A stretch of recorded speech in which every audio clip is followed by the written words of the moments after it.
அனைவருக்கும் வணக்கம். நான் ஜோதிடர் தமிழரசன் பேசுகிறேன். இந்த சேனல் ஃபஸ்ட் டைம் பார்க்குறவங்களா இருந்தீங்கன்னா சப்ஸ்கிரைப் பண்ணிக்கோங்க, பெல் பட்டனை கிளிக் பண்ணிக்கோங்க, ஆளுங்கிற ஆப்ஷன் இருக்கும், அதை சூஸ் பண்ணிக்கோங்க. அப்போ தான் நாங்கள் போடுற பதிவுகள் எல்லாமே உங்களை வந்து சேரும். இன்றைக்கி நம்ம இந்த பதிவில் பார்க்க போகிற தலைப்பு பணக்கார வாழ்வை அள்ளி கொடுக்கும் ராகு திசை. பணக்கார வாழ்வை கொடுக்கும் ராகு திசை. எல்லாத்துக்கும் ராகு திசை வந்துடாதுங்க, சரிங்களா? ஒரு சில பேத்துக்கு தான் ராகு திசை வரும். 12 ராசி வந்து பார்த்திங்கன்னா 12 ராசி 27 நட்சத்திரத்தில் பிறந்திருப்பாங்க. ஒவ்வொருத்தரும் ஒவ்வொரு விதமான அமைப்பில் இருப்பாங்க. அந்த இதில் ஒரு சில பேத்துக்கு மட்டும் இந்த ராகு திசை வரும். இந்த ராகு திசை சந்திப்பாங்க, கரெக்டான ஏஜில் வரும். அது இந்த கார்த்திகை, உத்திரம், உத்திராடம், இந்த சூரியனோட நட்சத்திரத்துலேயும் இந்த சந்திரனுடைய நட்சத்திரத்தில் பிறந்தவங்களுக்கெல்லாம் பார்த்தீங்க கரெக்டான திசையில், கரெக்டான வயசில் ராகு திசை வரும். அதாவது கார்த்திகை, உத்திரம், உத்திராடம், ரோகிணி, அஸ்தம், திருவோணம், இந்த நட்சத்திரக்காரங்களுக்கு கரெக்டான ஏஜில் ராகு திசை வரும். இப்போ கார்த்திகை, உத்திரம், உத்திராடம் இந்த நட்சத்திரத்தை நம்ம எடுத்து பார்ப்போம், சரிங்களா? கார்த்திகை, உத்திரம், உத்திராடம் சூரியனுடைய நட்சத்திரம். பிறக்கும் போது அவங்க பிறக்கும் போதே அவங்களுக்கு சூரிய திசை நடக்கும். சூரியன் வந்து 6 வருஷம் திசை நடத்துவார். அது எந்த நட்சத்திர பாதத்தில், இப்போ ஆரம்ப பகுதியிலே பிறந்தாங்கன்னா கிட்டத்தட்ட 5-6 வருஷம் வந்துடும். இப்போ நடு இதில் இருந்தாங்கன்னா ஒரு 3 வருஷம் தான் பேலன்ஸ் இருக்கும். கடைசி இதில் பிறந்தாங்கன்னா, கடைசி பகுதியில் இருந்தாங்கன்னா, கார்த்திகை, உத்திரம், உத்திராடம் கடைசி பகுதியில் பிறந்தாங்கன்னா சூரிய திசை லாஸ்ட்டு மேக்ஸிமம் வந்து பார்த்திங்கன்னா ஒரு வருஷத்துக்குள்ளே வரலாம், 6 மாதம் வரலாம், இல்லை ஒரு 1.5-2 வருஷம், அது அவங்கவுங்க டேட் ஆஃப் பர்த் அந்த மாதிரி மாறும். பிறக்கும் போது சூரிய திசை. ரெண்டாவது சந்திர திசை ஒரு 10 வருஷம் நடக்கும். செவ்வாய் வந்து ஒரு 7 வருஷம். இந்த 20-25 வயசு, கரெக்டாக அந்த 20 வயசுக்கு மேலேயே பார்த்தீங்கன்னா கார்த்திகை, உத்திரம், உத்திராடம் இந்த 20 வயசுக்கு மேலேயே ராகு திசை சந்திச்சிருவாங்க.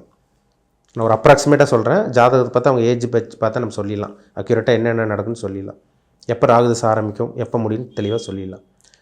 இப்போ கார்த்திகை, உத்திரம், உத்திராட நட்சத்திரக்காரங்களுக்கு ராகு திசை வந்து ஒன்றா வந்து பார்த்திங்கன்னா 3வது திசையை வரும், இல்லைன்னா வந்து பார்த்திங்கன்னா 4வது திசையை வரும். அதாவது பார்த்திங்கன்னா கார்த்திகை, உத்திரம், உத்திராடம் சூரிய திசை முடிஞ்சு சந்திர திசை முடிஞ்சு செவ்வாய் திசை முடிஞ்சு ராகு திசை வரும். ரோகிணி, அஸ்தம், திருவோண நட்சத்திரக்காரங்களுக்கு பார்த்திங்கன்னா அவங்களுக்கு 3வதாக ராகு திசை வந்துடும். இப்போ ராகு வந்து பார்த்திங்கன்னா இருள் கிரகம். ராகுனாலே ஒரு இருட்டு தான், ஆழமான ஒரு இருட்டு. சனியை விட இருட்டு வந்து பார்த்திங்கன்னா ராகு தான். சனி ஒரு இடத்துல அப்படியே பிளாக் பண்ணி தடை பண்ணாருன்னா ராகு அப்படியே கெடுத்துட்ருவார். கொடுக்குற மாதிரி கொடுத்து அப்படியே கெடுத்துருவார். அது அவர் ஒரு நல்ல ஒரு இடத்துல, நல்ல ஒரு பொசிஷனில் மட்டும் இருந்தாங்கன்னா ராகு மாதிரி கொடுக்குற கிரகமே கிடையாதுங்க. விபரீத ராஜயோகம். ஒரு சில பேரில் பாருங்கள் சாப்பாட்டுக்கே வழி இல்லாமல் இருப்பாங்க. விபரீத ராஜயோகம்னு சொல்லுவாங்க. சாப்பாட்டுக்கே வழி இல்லாமல் இருப்பாங்க, பணப்பற்றாக்குறை இருக்கும், யாரும் மதிக்க மாட்டாங்க, வீட்டு விட்டு வெளியே வந்திருப்பாங்க, யாருமே இவங்களை பக்கத்தில் கூட நெருங்க மாட்டாங்க. அந்த அளவுக்கு வறுமை வாட்டி எடுக்கும். ஆனால் ராகு திசை வரும்போது எங்கே போனாங்கன்னு அவங்களுக்கே தெரியாது. அடுத்தவங்க பார்த்து வியக்கக்கூடிய அந்த அமைப்பு வந்துடும் அந்த ராகு திசையில். என்ன காரணம்னா பிரம்மாண்டத்துக்கு அள்ளித்தரும் கிரகம் ராகு தான். ராகு மாதிரி ஒரு கிரகமே கிடையாது. அதாவது ராகு மாதிரி கொடுத்துட்டா ராகு கொடுத்துட்டே இருப்பார். அவர் கெடுக்கணும்னு நினச்சாருன்னா அப்படியே அடியோடு அழிச்சிருவார். அதுதான் ராகுவோட கேரக்டர். நல்லவரோட சேர்ந்தால் ராகு வந்து நல்லவர், கெட்டவரோட சேர்ந்தால் ராகு ரொம்ப மோசமான கிரகம். அப்போ ராகு ஜாதகத்தில் கெடவே கூடாது. இப்போ 3, 6, 10, 11 இந்த 3, 6, 10, 11ஆம் இடத்துல உபஜயஸ்தானத்தில் ராகு இருந்து ஒருத்தருக்கு ராகு திசை மட்டும் வந்துருச்சுன்னா கார்த்திகை, உத்திரம், உத்திராடம் அல்லது ரோகிணி, அஸ்தம், திருவோணம் இந்த நட்சத்திரக்காரங்களுக்கு ராகு கொடுத்து வச்சவர்னு சொல்லிடலாம். ராகு மாதிரி ஒரு திசை அவங்கள சந்திக்கவே முடியாது அவங்களால லைஃப்பில். அப்பேற்பட்ட ஒரு திசை தான் ராகு திசை. எதிர்பார்க்காத வளர்ச்சி, எதிர்பார்க்காத முன்னேற்றம், பிரம்மாண்டமான வளர்ச்சி. ஏன்னா பிரம்மாண்டத்துக்கு உண்டான பிளானட்டே ராகு தான். கூரையில் இருந்தவங்களை கோபுரத்தில் கொண்டு போய் வைக்குதுன்னு சொல்கிறாங்க பார்த்தீங்களா, அது ராகு திசையில் நடக்கும். கரெக்டான ஏஜில் அவங்க இருப்பாங்க. கண்டிப்பாக அந்த நட்சத்திரம் சொன்ன நட்சத்திரக்காரன் கரெக்டான ஏஜில் இருப்பாங்க. கரெக்டாக ராகு திசையை மீட் பண்ணுவாங்க. அந்த ராகு வந்து பாருங்கள் எந்த லக்னக்காரங்களுக்கு நல்லது பண்ணுவோம் பார்த்தீங்கன்னா, இப்போ மேஷ லக்னத்துக்கு ராகு திசை வரலாமல் பார்த்தீங்கன்னா வரலாம், மேஷ லக்னத்துக்கு வரலாம்.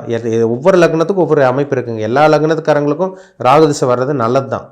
ஆனால் அந்த ராகு வந்து 3, 6, 10, 11ஆம் இடத்துல இருந்து அவர் வந்து செவ்வாயோட தொடர்போ சனியோட தொடர்போ அவருக்கு பெறவே கூடாது. செவ்வாய் சனி ராகுக்கு கனெக்ஷன் இருக்கவே கூடாது. செவ்வாயோட சேர்க்கை, செவ்வாயோட பார்வை, சனியோட சேர்க்கை, சனியோட பார்வை அந்த ராகுக்கு இருக்கவே கூடாது. இப்போ வந்து கடக லக்னக்காரங்களுக்கும் சிம்ம லக்னக்காரங்களுக்கும் ராகு பெருசாக யோகத்தை செஞ்சுறது கிடையாது. ஏன்னா வந்து பார்த்திங்கன்னா ஒளி கிரகத்துக்கு வந்து பார்த்திங்கன்னா இருள் கிரகம் வேலை செய்யாது. இருள் கிரகத்துக்கு வந்து பார்த்திங்கன்னா ஒளி கிரகத்தோட தசாபுத்தி வேலை செய்யாது. அதுதான் உண்மை. இப்போ சிம்மத்திலையும் கடகத்திலையும் ராகு வந்து பார்த்திங்கன்னா இருக்கிறத விட மற்ற இடத்துல இருக்கிறது ரொம்ப நல்லது. கடக ராகு இருக்கிறது, கடகத்தில் ராகு இருக்கிறது நல்லது தான். ஆனால் சுபகிரகங்களோட சேர்க்கை இருந்துடணும். மேஷம் ரிஷபம் கடகம் கன்னி மகரம், அதாவது மேஷம் ரிஷபம் கடகம் கன்னி மகரம் இந்த இடத்துக்கு ராகு இருக்கிறது யோகம். பொதுவாகவே ஜென்ரலாக சொல்லப்பட்டிருக்குது மேஷம் ரிஷபம் கடகம் கன்னி மகரம் இந்த 5 இடத்துல ராகு இருக்கிறது நல்ல ஒரு அமைப்பாக இருக்குங்க. அது 3ஆம் இடத்துல இருக்கிற ராகு அற்புதத்தை செய்வார். இப்போ 3ஆம் இடம், இப்போ கன்னி லக்னக்காரங்களுக்கு வந்து பார்த்திங்கன்னா 3ஆம் இடத்துல ராகு வந்து விருச்சகத்தில் இருப்பார். ஆனால் விருச்சகத்தில் ராகு இருக்கக்கூடாது. ஆனால் அங்கே குருவோட தொடர்பு இருந்தால் ராகு திசை நல்லாயிருக்கும். சுக்கிரனோட தொடர்பு இருந்தால் ராகு திசை நல்லாயிருக்கும். இப்போ 6ஆம் இடத்துல ராகு இருந்து நல்லா இருக்குங்க, அற்புதமான அமைப்பாக இருக்கும். இப்போ வந்து பாருங்கள், மகர லக்னத்துக்கு வந்து ராகு 6ஆம் இடத்துல, அதாவது மிதுனத்தில் இருக்காருன்னு வச்சுக்குவோம். அங்கே சுபகிரகத்தோட தொடர்பு இருக்கார். இப்போ குரு வந்து உங்களுக்கு 5, 7, 9ஆம் பறவை எங்கேயும் உங்களுக்கு ராகு பார்த்துட்டாருன்னா அந்த ராகு திசை அருமையாக இருக்கும். அதே மாதிரி வந்து பார்த்திங்கன்னா உங்களுக்கு கும்பலக்னக்காரங்களுக்கும் 3ஆம் இடத்துல மேஷத்தில் இருக்கிற ராகும் நல்லது செய்வார். 3ஆம் இடத்துக்கு ராகு இருப்பார். அங்கே குருவோட பார்வை, எங்கேயாவது குருவோட கனெக்ஷன் இல்லை சுக்கிரனோட சேர்க்கை ராகுக்கு இருந்துருச்சுன்னா அந்த ராகு திசை கொட்டி கொடுக்கும். இப்போ மிதுன லக்னக்காரங்களுக்கு வந்து பார்த்திங்கன்னா ராகு வந்து பாருங்கள் உங்களுக்கு சுக்கிரனோட வீட்டில், இப்போ 12ஆம் இடத்துலலாம் ஒரு சில பேர்த்துக்கு இருக்கும். மிதுன லக்னத்துக்கு 12ஆம் இடத்துல சுக்கிரனோட வீடு. ஆனால் எல்லாம் விரைமயிருன்னு சொல்லுவாங்க. ஆனால் அந்த ராகு வந்து சுக்கிர திசை போல் வேலை செஞ்சிருவார். இப்போ 12ஆம் இடத்துல வந்து பார்த்திங்கன்னா ராகு இருந்து அது வீடு கொடுத்த கிரகம் நல்லா இருந்து அது சுபகிரகத்தோட தொடர்பு இருந்துச்சுன்னா அந்த ராகு திசை கொட்டி கொடுக்கும். பெரிய பணக்காரனாக மாறிடுவாங்க, சொகுசு வாழ்க்கை அனுபவிப்பாங்க, ஆடம்பர வாழ்க்கை, உல்லாச வாழ்க்கை, ஒரு லக்ஸூரியான ஒரு வாழ்க்கை, பிரம்மாண்டமான ஒரு வாழ்க்கை, நல்ல வீடு வாங்குறது, நல்ல வீடு நிலம் வாங்குறது, வீடு கட்டுறது, ஆல்ட்ரேஷன் பண்ணுறது, காரு பங்களா எல்லாமே இந்த ராகு திசையில் அமைஞ்சிரும். சிம்ம லக்னக்காரங்களுக்கு வந்து ராகு திசை வரக்கூடாது. சிம்ம லக்னக்காரங்களுக்கு ராகு வந்தால் கூட அவருக்கு வந்து பார்த்திங்கன்னா சப்போஸ் ராகு திசை சிம்ம லக்னக்காரங்களுக்கு இருக்குன்னா அவர் வந்து பார்த்திங்கன்னா நல்ல ஒரு அமைப்பில் இருக்கணுங்க, சுபகிரகங்களோட லிங்க் இருக்கணும். கடக லக்னக்காரங்களுக்கு வந்து ராகு வந்து இப்போ இந்த 2ஆம் இடத்துல இருக்கிறது, இப்போ கடக லக்னத்துக்கு 2ஆம் இடத்துல சிம்மத்திலலாம் ராகு இருந்துட்டாருன்னா குடும்ப வாழ்க்கையை கெடுத்து விட்டுருவார். இப்போ மீன லக்னக்காரங்களுக்கு 2ல் ஒரு சில பேருக்கு ராகு இருக்கும், குடும்ப வாழ்க்கை கெட்டு போயிடும், நல்லா இருக்காது. தனுசு லக்னத்துக்கு 2ல் ராகு ஒரு சில பேத்துக்கு அது நல்லா இருக்காது, குடும்ப வாழ்க்கை கெட்டுரும்.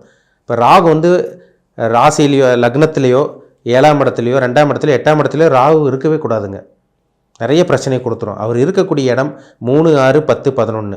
10ஆம் இடத்துல தனிச்சு ராகு இருந்துச்சுன்னா தொழிலை கெடுத்துருவார். தனிச்சு ராகு இல்லாமல் இருந்து சுபகிரகங்களோட வீட்டில் இருந்து உங்களுக்கு சுபகிரகத்தோட தொடர்பு குரு சுக்கிரன் இல்லை வளர்பிறை சந்திரனோட தொடர்பு இருந்தால் அந்த ராகு திசை அருமையாக இருக்கும், தொழிலை கொடி கட்டி பறந்துருவாங்க. அப்போ நான் சொன்ன நட்சத்திரம், நான் சொன்ன ராசி நீங்கள் இருந்தீங்கன்னா அதில் தான் ஒரு சில பேர் பிறந்திருப்பீங்க. அந்த ராசி நட்சத்திரம் நீங்களாக இருந்தீங்கன்னா கண்டிப்பாக உங்கள் ஜாதகத்தில் ராகு எங்கே இருக்காருன்னு பாருங்கள். அந்த ராகு வரக்கூடிய அந்த நேரம் எப்படி இருக்குன்னு பாருங்கள். அந்த ராகு எப்போ வருவார், எப்போ திசை நடத்துவார், உங்களுக்கு என்னென்னலாம் நடக்கும்னு பாருங்கள், ரொம்ப முக்கியம். சரிங்களா? ஏன்னா நவகிரகங்கள் தான் மனுஷனை ஆட்டி படைச்சிட்டு இருக்கு. என்ன பண்ணலாம், என்ன பண்ணக்கூடாது, லைஃப் எப்படி இருக்கும், எப்போ மாறாது எல்லாமே நம்ம தெளிவாக சொல்ல முடியும். ஜாதகத்தை பார்த்தா தெளிவாக தெரிஞ்சுக்கலாம்.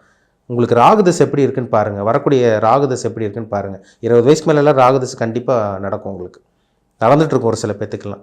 அதாவது கார்த்திகை, அதுவும் பார்த்திங்கன்னா உங்களுக்கு வந்து பார்த்திங்கன்னா கார்த்திகை உத்திரம் உத்திராடம், அதாவது கார்த்திகை உத்திரம் உத்திராடம் ரோகிணி அஸ்தம் திருவோணம் இந்த நட்சத்திரக்காரங்கள் கன்ஃபார்மாக ராகுதசை வருங்க. 20 வயசுக்கு மேலே ராகுதசையில் இருப்பாங்க.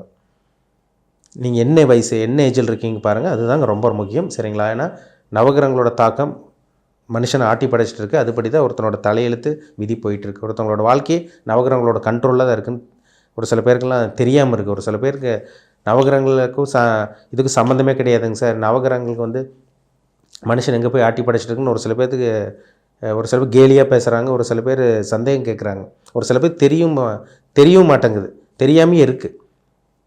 ஜாதகம்னா என்ன, நவகிரகங்கள்லாம் என்ன, நடக்கக்கூடிய தசாபுத்தின்னா என்ன, தசாபுத்தினாலே என்னன்னு தெரியல. ஒரு சில பேர் பொது பலனை மட்டுமே ஃபாலோ பண்ணுறாங்க. பொது பலன் 15% 20% தான் பேசும். நடக்கக்கூடிய தசாபுத்தி தான் 80% 85% பேசும். சரிங்களா? ஜாதகம் ரொம்ப முக்கியங்க. ஜாதகத்தை பாருங்கள், அது பார்த்தா தான் நம்ம அக்யூரேட்டாக எல்லாமே தெளிவாக சொல்ல முடியும். மீண்டும் அடுத்த பதிவில் சந்திக்கும் வரை உங்களிடமிருந்து விடைபெறுவது உங்கள் ஜோதிடர் தமிழரசன்.